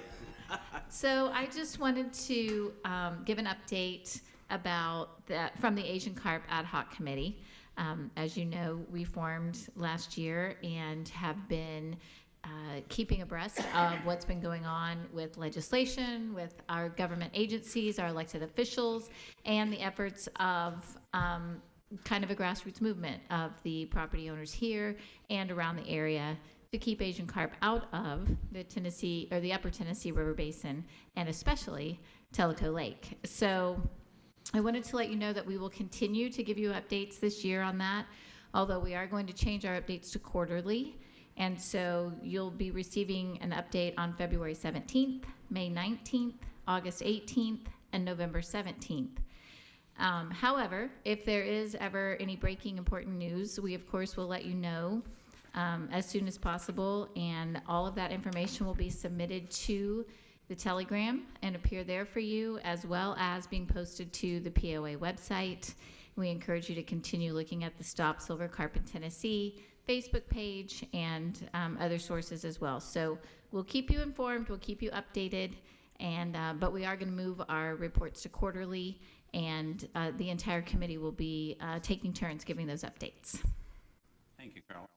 Okay, Pat. My turn. So this is really not my other, it's Bruce's, but we had a discussion this morning because Bruce had a friend ask a question regarding the Wellness Center roof. And it was not about installing the roof or when it's going to be done. It was about the funding of the Wellness Center roof. So could you review what we discussed this morning, or? Be glad to. Basically, the question was, is that how many times do we have to pay for the same roof?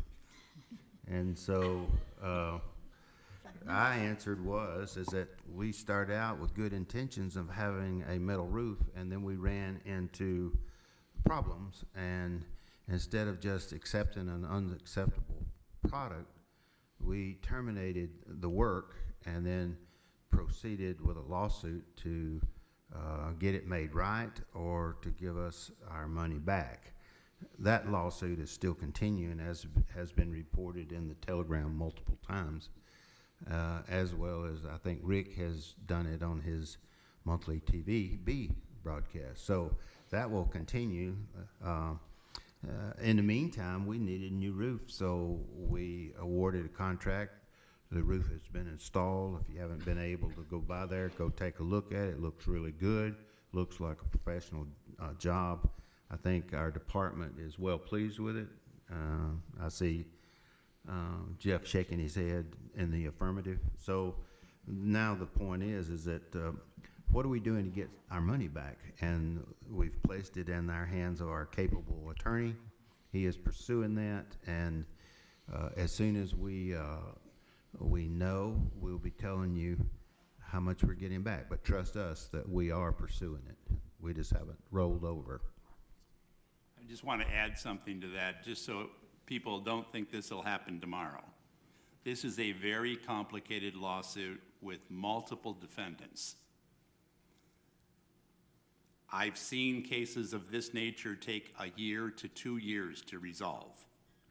In the process, we may be able to mediate, but right now, the defendants have not all agreed to mediation.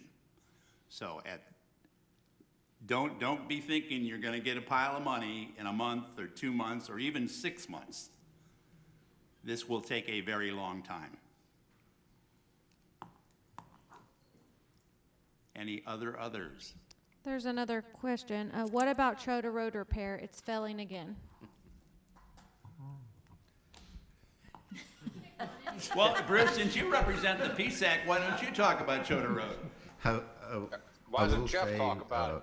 Ditto, but actually, I would say basically, once again, that we contracted in good faith with all the proper documents in place, and lo and behold, the work that we had done looked great for a while, but then it began to slide, which basically the contractors that we hired guaranteed us it wouldn't. It did. And so, lo and behold, we put it in the hands of our trusty lawyer again, and we have a lawsuit, and we are in the process of trying as hard as we can to rectify that situation. As a matter of fact, in our executive meeting this morning, talked about it, and I made a recommendation that we fix the road. And so as a result, our attorney is going to be talking to our general manager and let him know what he can do as relates to that road without affecting our case. And so I believe that we will be able to make progress on fixing that road shortly. But again, we do everything right, but sometimes it's what the bumper sticker says. And what would that be? Oh, never mind. Stuff happens. Stuff happens. Yeah, there it is. Okay, anything else? So, Parker, I understand that you have announced your imminent retirement. Yes, indeed. And it's probably the worst kept secret in telco business. Well, I've kind of known about it for a bit. Going back quite some time, and in fact, Jan and I probably would have already returned to Kingsport, Tennessee, which is her hometown and was my home for 40 years prior to coming to Tellico Village. But on June the 19th of 2019, a lightning strike hit our home, triggered a fire, and we are now 19 months deep into an insurance settlement yet to be resolved. So your comments about how long lawsuits take is very much appropriate. But You know, there is a class in law school on how to elongate a lawsuit.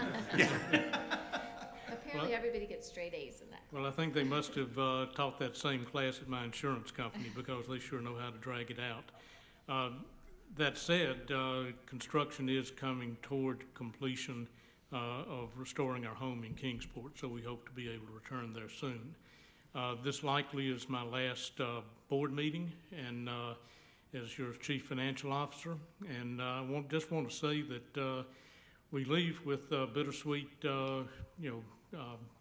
feelings about this. It's been a 9-year tour. Came here in January of 2012.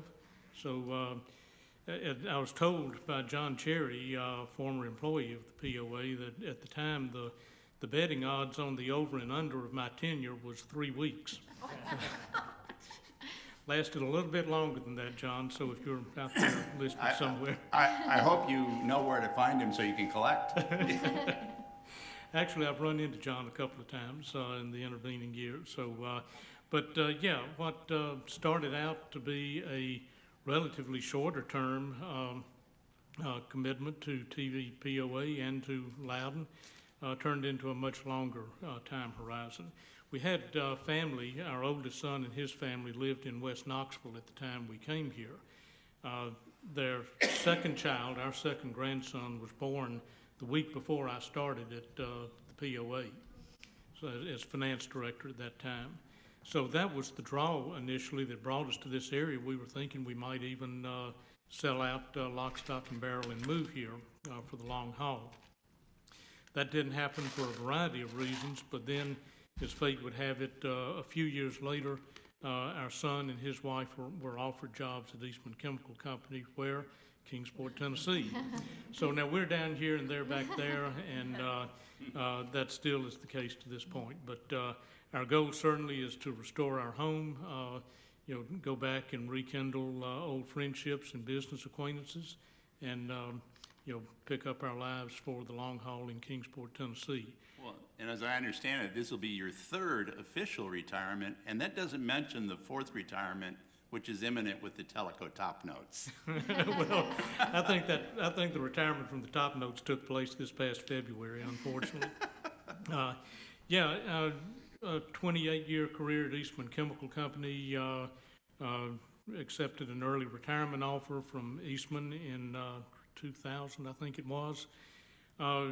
Jan and I founded Owen Consulting LLC in 2004 and have operated, kept it active ever since then. We hope to not only rekindle some business relationships there, but hope that TVPOA might be a client as projects come along. So maybe you haven't seen the last of me yet. Hope you haven't. I hope I haven't seen the last of you. But I will say it's been an honor, a pleasure, and a privilege to have served as your finance director and chief financial officer. And I've had great people to work with, great boards to work with and report to, and we'll miss that part of it. So wish TVPOA all the success. I try to leave every job and organization better than I found it. I think I did that in this case.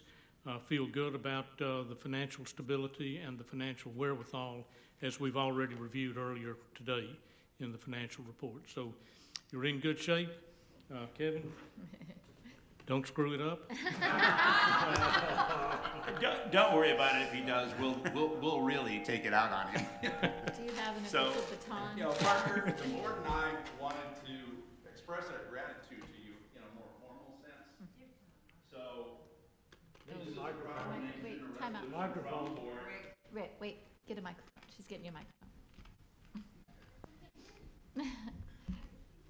This is a resolution from the board. The Tellico Village Property Owners Association Board of Directors hereby conveys its gratitude to William Parker Owen. A lot of people didn't know his whole name. Upon his retirement for his many contributions and faithful service to the Tellico Village Property Owners Association and the residents and property owners of Tellico Village. By unanimous resolution of the Board of Directors on the 20th day of January 2021. Parker, I wish you and Jan the very best in your retirement.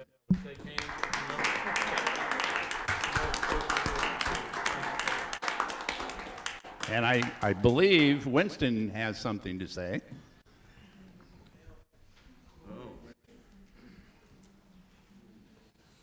Wow. I hope there's cake in there. Parker, we've been down a long road together. When you came, when you first came to the POA, I felt like I was throwing you into the abyss of fire with what you inherited for a financial mess, because for the last, or for the 3 months prior to your arrival, I'd been doing the books, and I didn't feel too bad too long, because you did a great job ciphering what was going on and creating a great POA financial background. You all owe this man a great deal. He's put us on very strong financial footing. He's implemented some very comprehensive and very conservative financial policies, and we have had some very strong balance sheets ever since he's been here. And Parker, we appreciate that. Somebody that comes from the financial end of things knows what that means. And I've seen the good and I've seen the bad, and I like your version a whole lot better. But long story short, we want to thank you and Jan for your stay here. Appreciate that. We haven't seen the pictures of the newly refurbished house. We think this will be a nice addition to that LeBeau, and we look forward to seeing some pictures when you finally get there. I know it's been an uphill struggle, but we can't shake. But thanks a lot, Parker. Appreciate everything you've done. And just to, Yeah, it was working. I'll use this one. Yeah, you're on. Just to add on a bit to Winston's comments about where I began this job, I've had 3 occasions in my career to walk into a job with absolutely no overlap with my predecessor. And, you know, there's good and bad to that. Number one, the bad is you don't have any help or guidance in terms of what to do and how to do it. The good is you don't have anybody there to tell you what to do and how to do it. So you kind of make your own way and do it your own way. So this was a great experience. It was, I said at the time I came here, it was the right job at the right place at the right time. But that time has come and gone, and so now something else is the right time, and we look forward to that. Enjoyed my tenure here. Appreciate everyone's help and support, and we'll see you down the road. Open the gift. 10,000. You can't just sit there with a gift. You gotta open the gift. 2,000 N95 masks. Yeah, we're gonna reuse the paper part.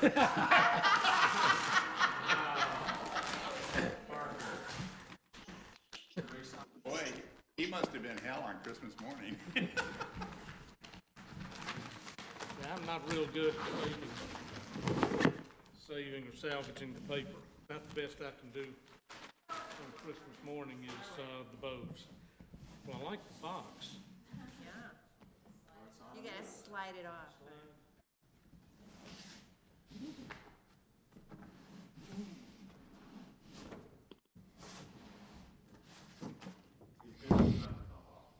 Oh, it's not enough boxes, so.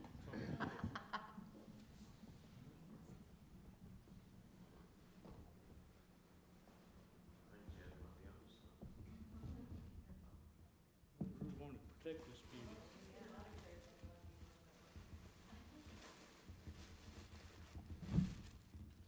That is absolutely gorgeous, Waterford crystal bow, and that will find a place of honor within our home. We'll send you pictures. Congratulations.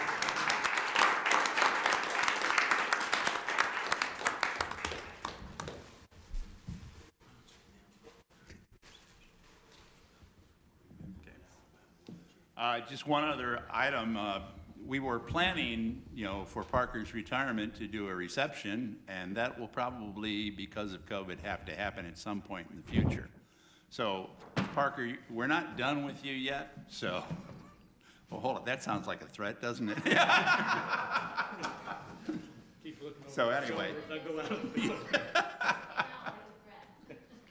Okay, so that being the total of our agenda, Wait a motion to second. adjourn. No, wait a second. Jesus, No, Pat. no, I'm a proponent, as you know, we've only got 20, well, there's 26, 25. Is there anything from anybody that they want to say out there? Because you actually didn't ask that today.